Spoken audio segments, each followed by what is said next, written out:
taklif qilib amal qildik va men bugun sizlarga o'zimning loyiham haqida kuzatib bermoqchiman. Biz bu o'yinda o'quvchi sifatida sport zaliga qamal qilgan bo'lamiz va bu sport zaldan chiqib ketish uchun bizga bizning bilimlarimiz kerak bo'ladi va biz birinchi bo'lib shu xonadagi eshikdan chiqib ketish uchun bizga xonadagi savollarning javobi kerak bo'ladi.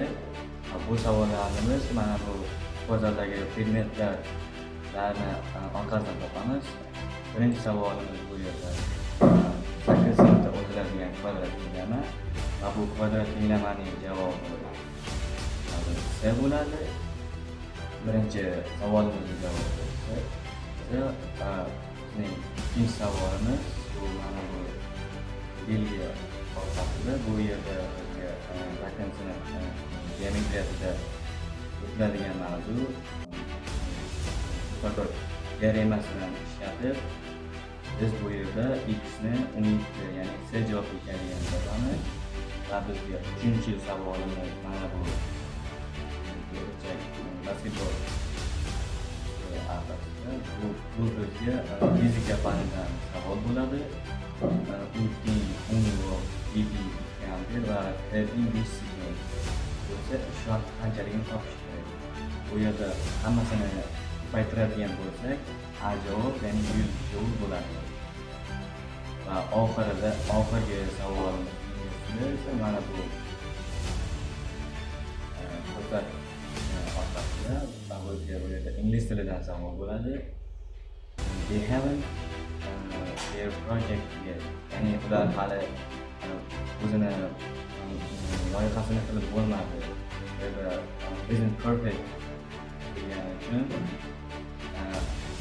javob complete bo'ladi va bizga bu yerdan chiqib ketish uchun mana bu eshikni orqasiga bosib answerlarga javoblarni kiritamiz. Birinchi savolning javobi C, ikkinchisidan C, uchinchisi A bo'ladi va oxirgi inglizning javobi D. Agar shu javoblarni kiritsak, eshik ochilib yuqinadi. Ya'ni biz chiqishimiz mumkin. Ana endi kod bilan tanishamiz. Hop. Bu yerdagi kodimizda biz mana bu predmet ustiga bosganimizda obyekt bosilganda question 1 xabarini jo'natadi.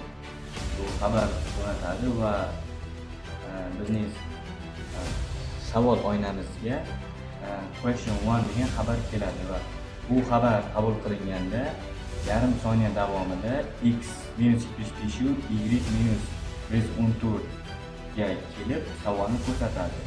Bu kod boshqa questionlar uchun ham shunday ishlaydi va back ya'ni mana bu yerdagi x knopkasini bosganda bu x knopkasi o'sha savol ko'rinmasdan javob olinib boshqa savolga o'tishni bildiradi. Bu yerda keyin esa oxirgisi eshikdan chiqish joyi. Bu yerda tabni bosganimizda ko'rinmay turish va bu obyektni bosganimizda answers deb savol so'rash va agar javobi to'g'ri kalitilar bilan mos bo'lsa you can go out gapirib go xabarini jo'natamiz va bu yerda go xabari jo'natilganda ochiq eshik shakliga o'tadi.